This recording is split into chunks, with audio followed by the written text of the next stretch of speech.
लोग ये कह रहे हैं कि नहीं, अब तो आबादी इतनी बढ़ रही है, खासकर वो मुसलमानों को टारगेट कर रहे हैं। ये तो मूर्खता की बात है। मैं जो मुसलमान के जो परिवार था उसका 4.3 ज़्यादा पढ़ लिए, वो जो कुत्ते पाले हुए उन्हें कहते ये है मेरा बेबी, मुझे बच्चे की जरूरत ही नहीं है, ये भी अलार्मिंग मान रहे हैं। जैसे हम युवाओं से बात करते हैं, वो कहते हैं हमारे भी जो है पिताजी बाबा तो 80-90 तक चले गए, हम तो 50 तक भी नहीं को यही क्यों सोच रहे हो कि सब मुसलमान है सिर्फ? आप उसे ये क्यों नहीं सोचते कि वो करके खाता है? वो चाहे डेंटर हो, पेंटर हो, वेल्डर हो, पुताई करता हो, टाइल लगाता हो। क्या है महाकुंभ का आपके नजरिए से? अब तो कुछ भी नहीं है। कि जो पैसे खर्च किए जा रहे हैं 5000 करोड़ का, आपको क्या कंसेप्शन है? नागाओं के बारे में जानते नहीं है आप।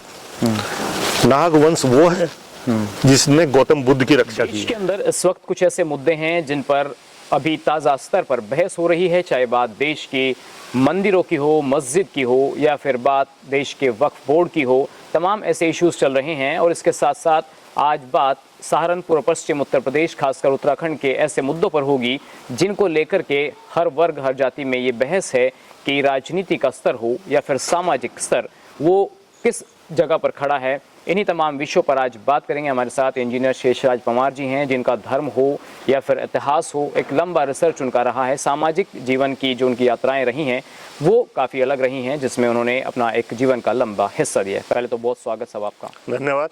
कैसे हैं आप? आपका स्वास्थ्य ठीक है, 76 साल आयु के हिसाब से सही है। तो शेषराज जी, आप देख रहे हैं देश के अंदर फिलहाल जो मुद्दे चल रहे हैं, चाहे संभल की मस्जिद का इशू हो या फिर जो और मस्जिद के नीचे से मंदिर निकाले जा रहे हैं, क्या आप इनका परसेप्शन मानते हैं इनको लेकर? देखिए, ये कोई नई बात नहीं है हमारे देश में, तो लगता है कि ये नया है। पूरे दुनिया में अगर देखें कि तो ये सब होता रहा है कि जो सत्ता होती है, राजा होता है, वो अपनी सत्ता को बरकरार करने के लिए धर्म का प्रयोग करता है। और ये यूरोप में भी हुआ है, तुर्क में भी हुआ है, रूस में भी हुआ है, मतलब रोमानियन कल्चर में भी हुआ है, तो सब लोग ये करते रहे हैं। तो ये धर्म का एक कल्चर नहीं है कि अपनी विरासत को, धर्म को, सनातन को बचाने का प्रयास नहीं है? आप ये कह रहे हैं कि ये सत्ता को बचाने का प्रयास है? जी, धर्म तो ठीक है, धर्म तो आदमी को किसी भी तरह से नियंत्रित करता है। धर्म की व्यवस्थाएं जितनी भी है, किसी भी धर्म में चले जाओ, वो कोशिश यही करता है कि आदमी जो है वो आदमी बनकर रहे, जानवर ना बने। इसके लिए उसको उस समय जो जरूरतें थी कि भाई ये सही है, ये गलत है, ये सिखाना, ये ना करना, ये करना, इस तरह से रहना, मानवता सिखाने के ही काम किए हैं ज़्यादातर धर्मों ने। लेकिन उसका प्रयोग जो है वो चिंताजनक है। आपको लगता है कि जिस तरीके से संभल की मस्जिद हो, ज्ञानवापी हो, अब कुछ तो धर्मगुरु से मस्जिद भी नहीं कहने देते, अगर कोई ये कह दे कि ज्ञानवापी मस्जिद है तो वो उस पर भी भड़क जाते हैं। तो आप मानते हैं कि वाकई में इन मस्जिदों के नीचे दबे हुए कुछ ऐसे शिलालेख हैं, कुछ ऐसी धर्म की आस्था की चीज़ें हैं जिनको कुरेदना चाहिए और वहाँ मंदिरों का निर्माण दोबारा होना चाहिए? आप इसको आज के परिप्रेक्ष्य में देखें तो अगर मान लो हिंदू सत्ता है तो वो क्या कर रहे हैं कि वो मुसलमानों की मस्जिदों को छेड़ रहे हैं। ठीक है, और जब मुसलमानों की सत्ता रही होगी उन्होंने क्या किया होगा, इसको उसी परिप्रेक्ष्य में देखें ना। भाई उन्होंने भी कोशिश की होगी अपने आप को स्थापित करने की। तो नेचुरल, स्वाभाविक सा मानिए आप इसको। ये मान रहे हैं आप कि मुसलमान जो राजा रहे हैं, जो उनके मुगल रहे हैं बादशाह, तो उन्होंने ऐसा किया होगा कि मंदिरों को ढहा के मस्जिदें बनाई गई? देखिए, हर एक चीज पे ऐसा ही कर दे कि साहब मस्जिदों को, मंदिर को ढाकर ही मस्जिद बनाना हो, ऐसा भी नहीं है। बहुत सारे कारण वजूहात रहे हैं। आप बनारस में देखें, वहाँ और कुछ होता था। मतलब धर्म का दुष्प्रयोग तो होता ही है, वो सब जगह होता है। हिंदू कह लीजिए तो हिंदू राजा भी कर रहे थे, जो इनकी सत्ता थी ये भी कर रहे थे। और मुसलमानों ने, जो इस्लाम आया तो उन्होंने भी ये कोशिश की। उनके यहाँ तो थोड़ा सा और अलग था कि भाई वो इस्लाम का तो जन्म ही इस बात से हुआ कि आप मूर्ति पूजा ना करें। हम मतलब मूर्ति पूजा में विश्वास नहीं रखते। जब इस्लाम का जन्म ही इस बात से शुरुआत हुई है, तो वो जो धर्म के नाम पे जो सत्ता चला रहे हैं, तो वो तो देखेंगे कि साहब ये मूर्तियाँ ना लगे। तो देश में डेवलपमेंट हो, रोजगार हो, एम्प्लॉयमेंट हो, ये चीज़ें सेकेंडरी हैं या धर्म पहले है? यही तो प्राइमरी है भाई। धर्म, देखिए, धर्म व्यक्ति है, धर्म व्यक्ति के लिए है। आपको अधिकार है इसमें कि आप किसी भी धर्म में जाएं, या जो सही है उसको मानें, जो गलत है उसको ना मानें। और जो समाज है, जो सत्ता है, वो समाज के लिए है। समाज की एक इकाई सिर्फ एक व्यक्ति है, बाकी बहुत सारे व्यक्ति को मिलकर के समाज बनता है। तो सोचना किसके लिए चाहिए, समाज के लिए या एक व्यक्ति के लिए? तो सोचना तो समाज के लिए चाहिए। और ख़ास तौर से जो हमारा लोकतंत्र है, जो हमने ये खूबसूरत हमारा एक व्यवस्था है, ये संविधान है, ये है कि भाई सभी का मतलब विकास हो, और सबका विकास होता है तो सभी का विकास होता है। ये नहीं होता कि एक कोई वर्ग विशेष बढ़ जाएगा, एक कोई पीछे रह जाएगा, सबका ही होता है। आज एजुकेशन है तो सबके लिए है।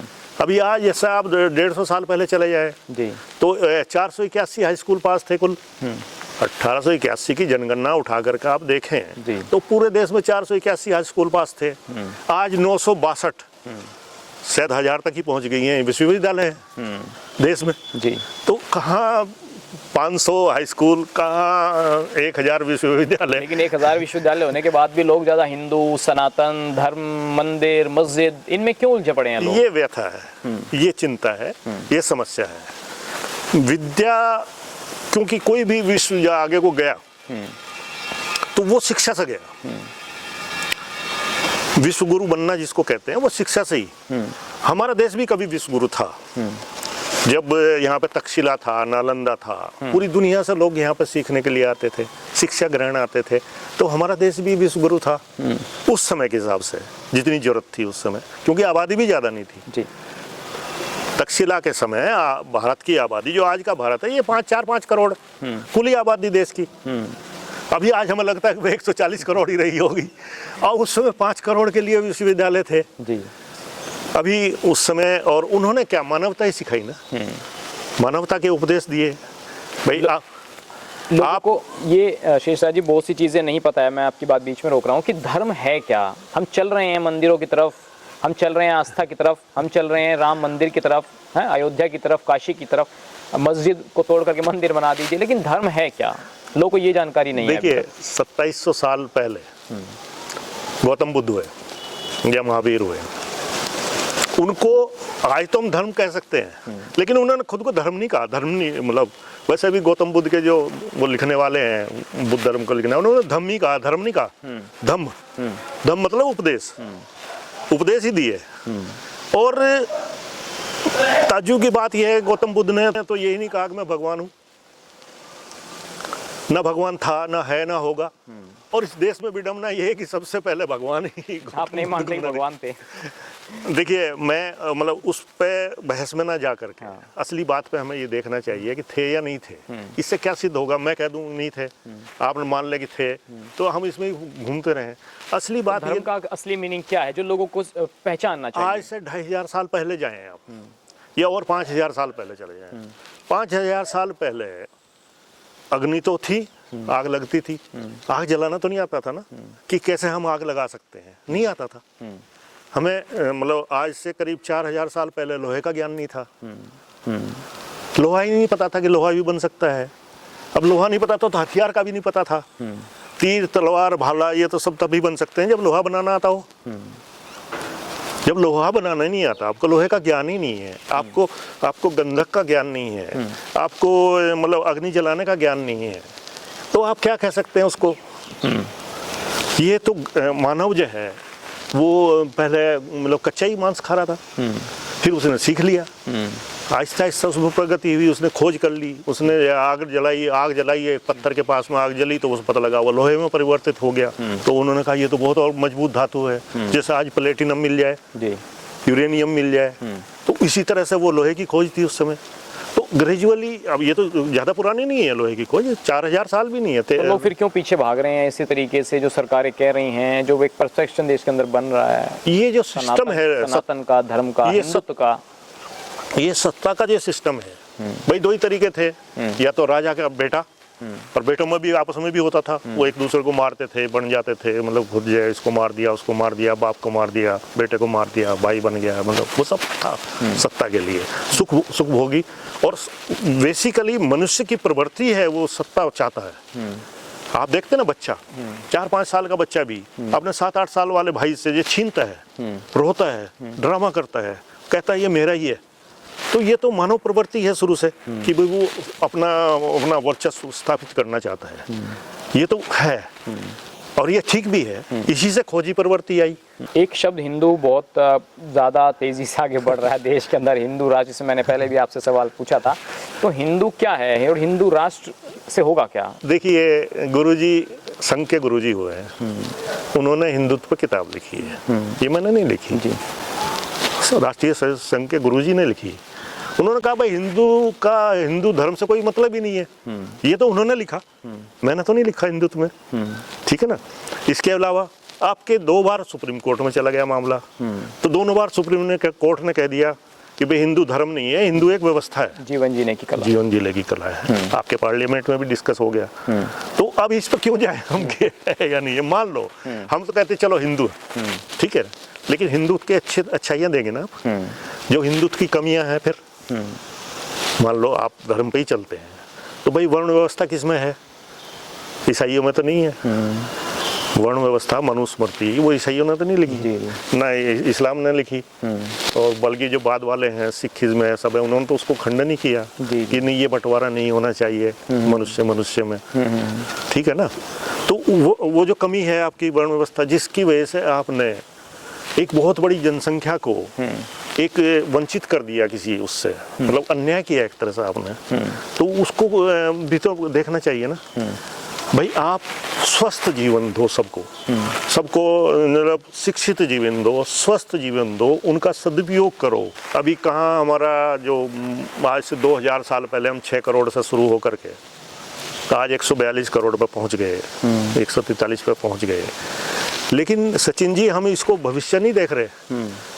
अभी आपकी आबादी कम होनी शुरू होगी इस साल से, अभी अगले 10 साल में आपकी 10 करोड़ आबादी कम हो जाएगी।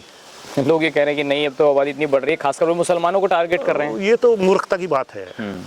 अभी डेमोग्राफिक स्टडी हुई है, भारत सरकार कराती है डेमोग्राफिक स्टडीज, उसमें वो परिवार के बच्चों की औसत निकालते हैं। 92-93 में पहला राउंड हुआ, और 5वां राउंड जो है 2019 से 21 में हुआ, फैमिली का सर्वे हुआ। बिल्कुल, उसमें TFR निकाली, टोटल फर्टिलिटी रेट, मतलब किस मियाँ बीवी के कितने बच्चे हैं, ठीक है।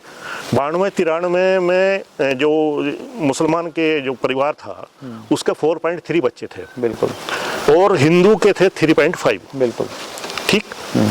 अभी आज एंड डेट क्या हुआ, वो 4.3 से घट करके मुसलमानों के परिवारों में औसतन 2 बच्चे हैं, 2.3।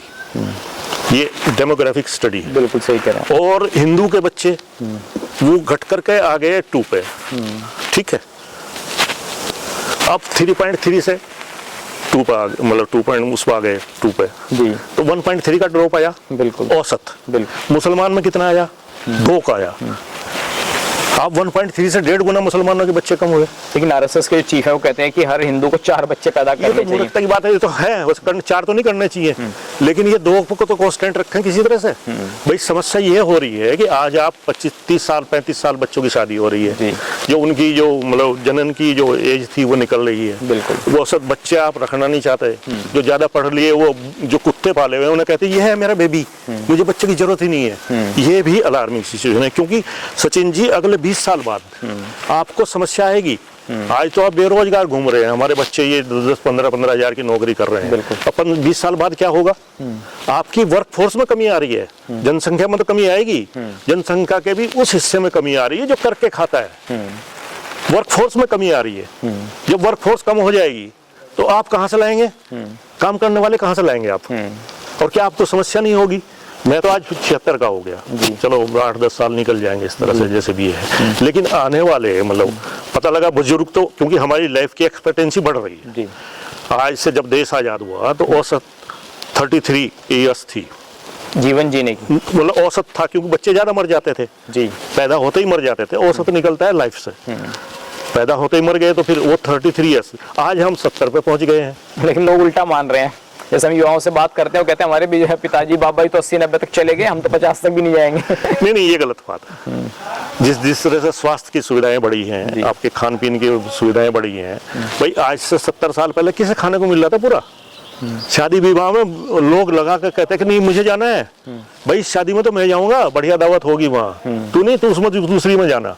और आज क्योंकि उपलब्धता है खाने की, सबसे पहले लोग मीठा ढूंढते थे, आज मीठे का नंबर छोड़ते हैं यार, आधों को तो शुगर हो, डायबिटीज होकर घूम रहे हैं। तो अभी ये गलत है। आज लाइफ एक्सपेक्टेंसी 70 हो गई है और ये और बढ़ेगी आगे को। तो नतीजा क्या होगा, 65 के बाद में 70 के बाद में कार्य क्षमता तो खत्म हो जाती है, तो वो पॉपुलेशन तो बढ़ेगी। और जो काम करने वाली पॉपुलेशन है जो new इसमें ड्रॉप generation है, आएगी। उसमें ड्रॉप आएगा। हाँ। जो ओल्ड जनरेशन है वो इंक्रीज तो होगा। नतीजा क्या होगा, एक एक के सिर एक वर्कफोर्स के जिम में 3 वो हो जाएंगे बुढ़े। तो क्या मतलब क्या आपका जो गणित रहेगा सारा का सारा। मैं ये नहीं कहता, अभी एवरेज जो है TFR पूरे कंट्री की 2 पे आ गई है, आपको ताज्जुब होगा। जो 4 स्टेट हैं सिर्फ जिन्होंने मतलब देश की 2 पर रख रखी हुई है, नहीं तो और भी नीचे जाएगी। लेकिन मुसलमानों को इसके लिए जिम्मेदार ठहराना कितना सही है कि जनसंख्या ज्यादा मुसलमानों की ज्यादा होती है? देखिए अभी जनसंख्या कब थी हमारी पीक पे, हमारी जो पीक थी ग्रोथ की 1981 में थी। 1981 में 2.54% पर ईयर बढ़ रही थी, 2.54% पर ईयर जी। और 1981 से ही ड्रॉप स्टार्ट हो गया था। पॉपुलेशन की ग्रोथ में ड्रॉप हो गया था, पॉपुलेशन में नहीं जी। पॉपुलेशन बढ़ रही है, जो ग्रोथ थी परसेंटेज ग्रोथ उसमें ड्रॉप आना शुरू हो गया था और वो घटते घटते 0 पे आ गई है। इस साल 0 पे आ गई है ग्रोथ। अभी 2026 में ग्रोथ नहीं होगी कंट्री की। 142 है तो 142 करोड़ ही रह सकते हैं, कम होंगे बल्कि, और चाहे 85 लाख कम हो, आगे नहीं जाएगी। अब वो ग्रोथ कम इस वजह से हुई कि बच्चे कम, इस वजह से नहीं हुई कि बूढ़े मर गए। बूढ़े तो बढ़ रहे हो ऊपर को। अभी 76 साल का मैं आपके सामने बोल रहा हूँ, नहीं तो 76 में तो लटक लेता था बुढ़ा, या 4-5 अपना हुक्का पीना सारे रात, जो है दुपट्टा बांध करके बस हमने जो है खाना खाना जी। और आज मैं आपके सामने बोल रहा हूँ, चल रहा हूँ, 5-4 किलोमीटर चल लेता हूँ। तो ये इसलिए कि हमारी हेल्थ कंडीशन इंप्रूव हुई है, हमारी ईटेबल्स जो है मिलने लगा ठीक से। सबको नहीं मिल रहा, ये अलग बात है, बहुत सारे अभी भी मतलब डिसएडवांटेज, लेकिन पूरा देश ही था। भाई आपका भारत का सबसे पहला बजट में क्या था, 50% काहे का प्रोविजन था खाने का। 1947 में जो आपका बजट आया 48 में, उसका 50% जो है बजट जो है खाने के लिए था। और आप लोगों ने देखा नहीं, हमने तो देखा है 1965 में शास्त्री जी के टाइम में था। आप मुसलमान को यही क्यों सोच रहे हो कि सब मुसलमान है सिर्फ, आप उसे ये क्यों नहीं सोचते कि वो करके खाता है। वो चाहे डेंटर हो, पेंटर हो, वेल्डर हो, पुताई करता हो, टाइल लगाता हो, मेहनत करके खा रहा ना। उसे भी तो चिंता है कि मैं अपने बच्चे को ठीक लायक बनाऊं, या उसमें है ही नहीं अकल। ऐसा मानना गलत है। ऐसी नजर से देखा जाता है कि बस तो पत्थर फेंकना और देश विरोधी गतिविधियों में शामिल होना, क्यों ऐसे परसेप्शन बनाया जाता है मुसलमान का? सचिन जी, मैं आपको ये कहता हूँ, मैं माधोपुर जा रहा हूँ कल को और ट्रैक्टर लेकर आऊंगा और आपके जो खेत खड़े हैं ना उन्हें जोतूंगा, तो आप क्या करेंगे? आप अपनी व्यवस्था करेंगे, जितने रिश्तेदार हैं उन्हें बुला लेंगे, गांव में पंचायत कर लेंगे कि उसने धमकी दी है मेरे यहाँ, मेरे खेतों पे कब्जा करेगा, तो आप उसकी व्यवस्था करेंगे ना। ये इसी तरह से है, अगर आप किसी को उकसाएंगे तो क्या आप वापसी की उम्मीद नहीं करेंगे? थोड़ा सा सभ्यता पर आइए। बहुत सारे इश्यूज हैं, बहुत सारी समस्याएं हैं। अंतर्राष्ट्रीय स्थिति में हम मतलब मुसलमानों के लिए कुछ कर पाई है देश की सरकार? ऐसा तो एंटी मुस्लिम माहौल बनाकर के सत्ता पे काबिज है? नहीं, ऐसा नहीं है। इन्होंने भी कुछ नहीं किया, इन्होंने मुसलमानों का कुछ नहीं बिगाड़ा, सिर्फ प्रताड़ना के अलावा, प्रताड़ित करने के अलावा इस सत्ता ने, वर्तमान सत्ता ने कुछ नहीं बिगाड़ा मुसलमानों का, बल्कि और कोशिश हो गए। अच्छी बात है, वो चिंतित है, जो उसका एजुकेटेड वर्क है वो सोच रहा है भाई ये सही है ये गलत है। मदरसे नहीं खुल रहे आप, मदरसे में क्या अभी वो नवाजी सिखा रहे हैं, अब तो पढ़ा रहे हैं ना। बिल्कुल, आपके क्षेत्र में भी मुसलमानों ने मदरसे खोले हैं, सारी एजुकेशन हो गई इसमें। देवबंद में आपका डिग्री नहीं दे रहे वहाँ इंजीनियरिंग की, खाली मतलब धर्म पर तो नहीं रह गया ना मामला। तो आप ऐसे को सोच लेंगे उस आप मूर्ख ही हैं, ऐसा नहीं है। हमें मानवता पर आना चाहिए, कोशिश ये करनी चाहिए कि भाई समझाओ, अगर कुछ गलत है तो ठीक करो उसको। और इनसे क्या होगा? आपने अयोध्या में बना दिया तो क्या उसमें से यूरेनियम निकल रहा है? आपकी आस्था ही तो है। या आपने कुंभ में जाकर के स्नान करा लिया गंदे पानी में, तो यही नहलाते थे। और कितने लोगों को बुला करके, और क्या कर रहे हैं आप? कुंभ को आप जायज नहीं मान रहे हैं? होना चाहिए। कि कुंभ की व्यवस्था कहाँ से शुरू हुई, नागा लोगों ने कहाँ से शुरू की, अखाड़े कहाँ से आते थे, क्या था उनका मकसद? था धर्म संसद करना, बैठ करके बात करना। और अभी क्या है मकसद? मकसद क्या है? आप क्या सोच रहे हैं कि जो इसमें ये गंदगी है सारी सारी जमुना में जा रही है, इलाहाबाद नहीं जा रही? या आप गंगा में नहीं छोड़ रहे सारी सारी गंदगी? जितने शहर हैं बड़े बड़े सारे नहीं छोड़ रहे सारे सारे उसमें गंदगी? तो मकसद क्या है महाकुंभ का आपके नजरिए से? अब तो कुछ भी नहीं है। जो पैसे खर्च किए जा रहे हैं 5,000 करोड़ दोनों सरकारें मिलकर खर्च कर रही इसे हैं। एजुकेशन पर लगा देते ना या एग्रीकल्चर पर लगा देते, कितना वो बेनिफिट होता। देखिए सनातन, जब आपने कुंभ का जिक्र किया है, नागा भी आ रहे हैं वहाँ पर, एक महाकुंभ लग रहा है सनातन संस्कृति को दिखाने का और अपने इतिहास को बताने का सनातन को, तो ये चीजें क्या पीढ़ी को पता नहीं होनी चाहिए कि किस तरीके से चीजें चल रही हैं? अभी हमें धर्म के बारे में पता नहीं है। हिंदू धर्म के बारे में मैंने बेसिकली कह दिया था, हम कुछ नहीं जानते। जो हमारा लिख दिया, ग्रंथ लिख दिए लोगों ने, जो 12वीं शताब्दी में से 15वीं तक, बल्कि अंग्रेजों का आने तक लिखते रहे, उनकी पढ़ाई में भी उपनिषद लिख दिया अंग्रेजों की, इस्लाम में भी पढ़ाई में उपनिषद लिख दिया। तो ये जो लेखन कार्य हुआ है ये बायस्ड है, ये संतुलित नहीं है, शिक्षा के नाम पर नहीं है इसमें कुछ भी। तो ये कि अपनी व्यवस्था बनाए रखने के लिए, यथास्थितिवाद को बरकरार रखने के लिए धर्म की बात हो रही है। यथास्थिति नहीं है, आप प्रोग्रेसिव बनिए। मैं इस्लाम को भी ठीक नहीं मानता, अगर वो यही कट्टर एक जगह ही जमे रहेंगे तो नुकसान उठाएंगे। अरे प्रोग्रेसिव बनो, जो अच्छा है वो करो। कोई कुछ नहीं कर रहा, किसी को कोई कुछ नहीं कर पाएगा, इतना कोई संभव ही नहीं है कि कोई किसी को कर दे। एक दो बेवकूफ़ी मूर्खता करते हैं, वो स्टीन को जला देते हैं या उसको मतलब कन्वर्ट करा लेते हैं या कुछ को ईसाई बना देते हैं, तो आदमी है लालच में चला जाता है। लेकिन इससे क्या होगा? नागाओं को लेकर आपका क्या कंसेप्शन है? नागाओं के बारे में जानते नहीं है आप। नाग वंश वो है जिसने गौतम बुद्ध की रक्षा की है, नाग वंश। आप गौतम बुद्ध की फोटो देखते होंगे जहाँ, तो उनके ऊपर नाग का वो है फना, वो क्या मतलब है? वो नाग वंश का प्रतीक है। और मैं गर्व से कह सकता हूँ कि जितने पमार, परमार, चौहान, चंदेल, सोलंकी, सारे के सारे ये नागवंशी हैं। नागवंश का विभाजन है, महाभोजी महारट्टी, दो में विभाजन है, और हम महाभोजी हैं। आपने महाभारत में भी जिक्र सुना महाभोजी का, तो महाभोजियों में ही आपका ये प्रतिहार वंश है सारा का सारा जो है। मीर भोज और भोज परमार, राजा भोज, ये भोजवंशी हैं सारे के सारे। तो फिर नागा जो आते हैं इसमें महाकुंभ में, फिर पता नहीं कहाँ दृश्य हो जाते हैं, इनका कुछ संबंध है इस चीज से? नहीं, वो नागवंश से, नागवंश से ही है वो, क्योंकि नागवंश का शासन रहा है।